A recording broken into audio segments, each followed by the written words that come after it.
Star Wars saga has captured the hearts and imaginations of millions, but even in the vastness of space, missteps can occur.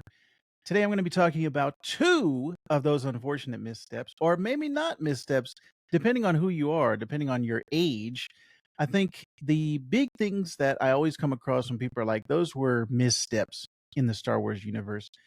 Jar Jar Binks and kind of the prequels in general when I was growing up, the no longer the case today, but also the infamous holiday special, which got a very good documentary released recently, talking all about the behind the scenes. Can't highly recommend that enough. Check that out for sure. But which one of these left a bigger scar on the Star Wars franchise? I'm going to be talking about that today, and I'm going to be asking for your opinion at the end of this video. So definitely stay tuned. But I am Vactor, if you don't know, of the vactor-verse. I'm also Trust in the Force on YouTube. And this is kind of a huge debate amongst my friend group. And I wanted to put it out there to the internet and see what you guys think.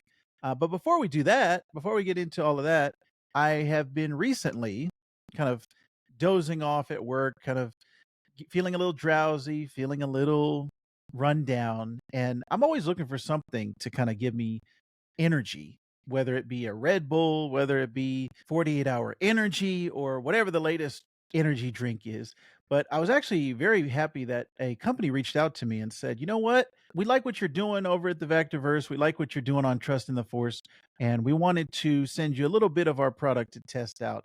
And I've actually talked to them before in the past, and I've tried the product before, always enjoyed it. But in case you didn't know, the product is Magic Mind. It is an energy drink that is all natural, nothing with the kind of harsh letdowns and kind of once you have that caffeine high and then you just have that crash. This is nothing like that. And you could actually take it with coffee as well. So it doesn't have to be a replacement for coffee. But what I like about it is that it's all natural. It's not chemicals, it's not, artificial flavoring, sugars, and all that stuff. I'm trying to lose a little weight, so this is something that I could add to my daily regimen, and it's just a quick, little drink you can have in the morning, whatever time you need to pick me up. And I've been drinking it for a couple days now in a row. I'm doing this challenge, and I've had some great results. It's kind of clean energy almost. It feels like I don't have these spikes, I don't have these crashes, and it just makes me feel good. Um, I can't say that it's like instant energy. As soon as I drink it, I'm like Mario touching a star, but I have a nice steady flow throughout the day. So if you're interested, I do have a promo code. You can get some discounts on Magic Mind if you want to help out, but it is definitely something to try. I've had a great experience with it, and it's just designed to enhance your mental clarity and mental performance. So definitely I wanted to shout out Magic Mind. Thank you very much for sending over a little bit of Magic Mind. You can get that yourself. But let's talk about the lovable or not so lovable Gungan himself, Jar Jar Binks. Introduced in The Phantom Menace, this clumsy, bumbling creature divided fans like no other.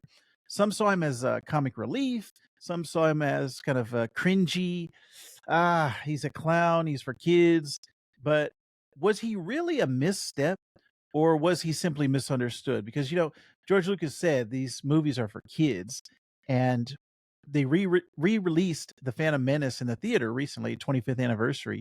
And a lot of people I saw looked around, and I'm like, these people were probably children when Phantom Menace first came out.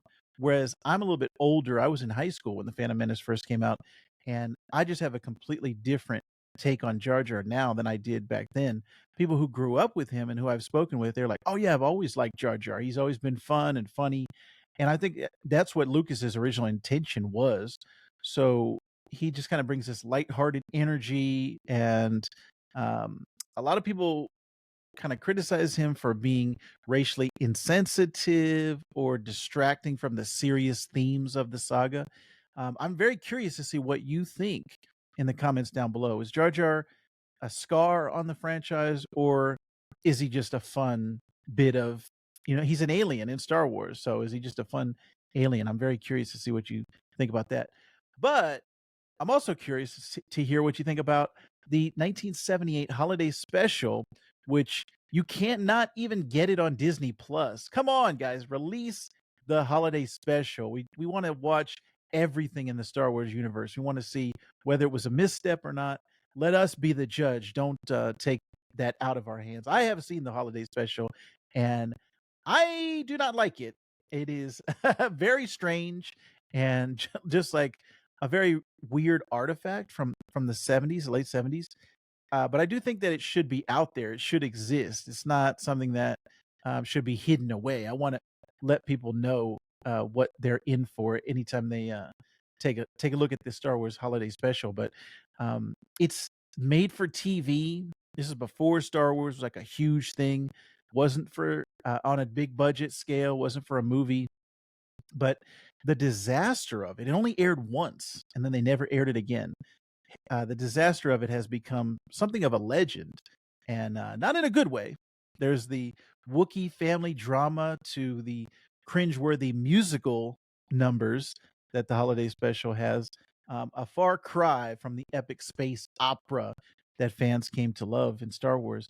But is it truly a misstep, or is it just a product of the time? That's what I'm really curious to hear, because that was the late 70s. It was not the same time. There was a lot of different things going on in that time period. This was released before I was born, but I've seen things from the 70s.